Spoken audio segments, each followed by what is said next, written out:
aya masezerano ni amasezerano ari ku rwego rw'isi.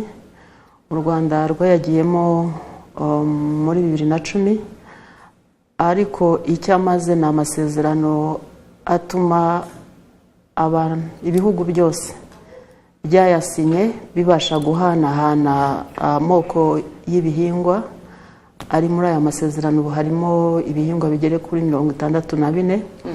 Ibyo bihingwa rero bikaba byakoreshwa mu bushakashatsi, mu gukora amoko mashya y'ibihingwa cyangwa amavariyete mashya y'ibihingwa, ndetse no kwigisha ibijyanye n'ubuhinzi.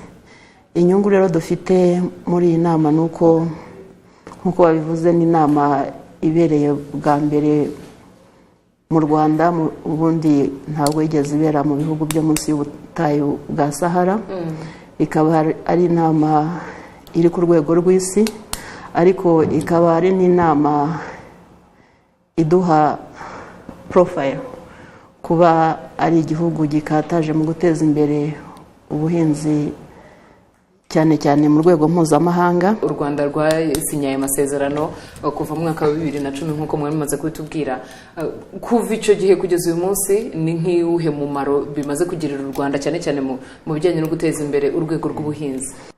Ubu ngubu mu Rwanda dufite hafi amoko y'ibihingwa yavuye mu bushakashatsi agera hafi ku moko 90 y'ibihingwa.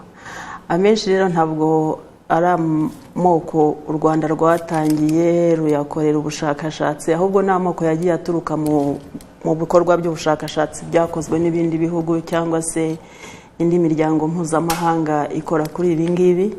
Natwe hari ibyo twagiye dutanga. Kuba rero turi muri urwo ruhererekane rw'ibihugu bibasha kugira bityo bagahererekanya amoko y'ubushakashatsi bugeze hagati cyangwa buri hafi kurangira, bituma kubona amoko menshi y'ibihingwa mu gihugu yiyongera.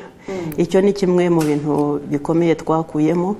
Ikindi, muri aya masezerano hariho yuko nka ibigo by'ubushakashatsi bibukora kugira ngo bucuruze tekinoloji zavuyemo, nka seed companies ziriya zikomeye. Iyo rero hari icyo byakoresheje aya moko y'ibihingwa bugacuruza, butegekwa kugira amafaranga bushyira mu kigega kimwe.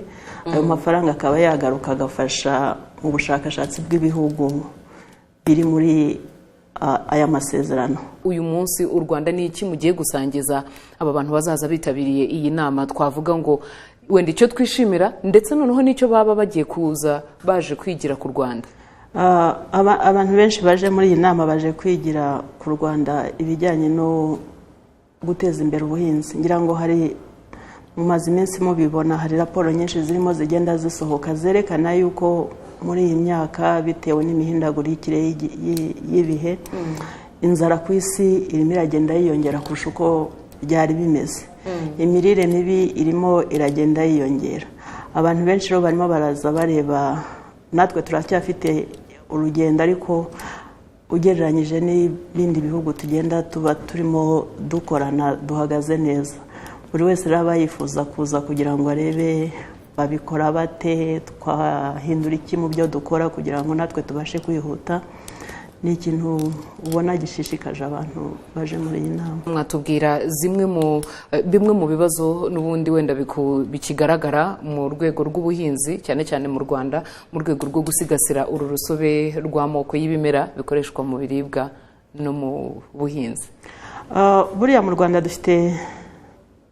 dufite klima nziza urebye, ituma tuba dufite amoko menshi cyane ku buryo y'ibihingwa, ku buryo biradufasha kubasha kuba hari ubushobozi bwo gukora amoko mashya y'ibihingwa.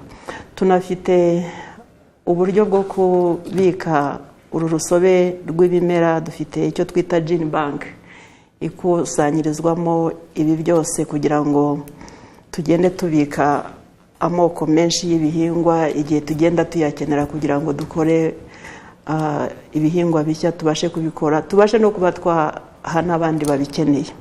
Ahangaha rero ni ikintu kinini tubona kidufasha. ariko nanone nk'uko nabivuze imihindagurikire y'igihe ngira ngo namwe murabibona rimwe twagushije imvura idasanzwe itwara imirima yose cyangwa twavushije izuba ridasanzwe itwara yica imyaka yose. Kubaka ubu budahangarwa bwo kubasha guhangana n'imihindagurikire y'ibihe mu rwego rw'ubuhinzi nta handi bizaturuka bidaturutse ahangaha. Ni ngombwa rero nk'igihugu yuko twishyira ku rwego rwo hejuru mpuzamahanga tukaba twabasha kuyobora muri ubu buryo bwo guhangana n'imihindagurikire y'igihe, ariko cyane cyane no ibi byose nta handi biganisha mu kurandura burundu inzara nk'uko biri muri Sustainable Development Goals.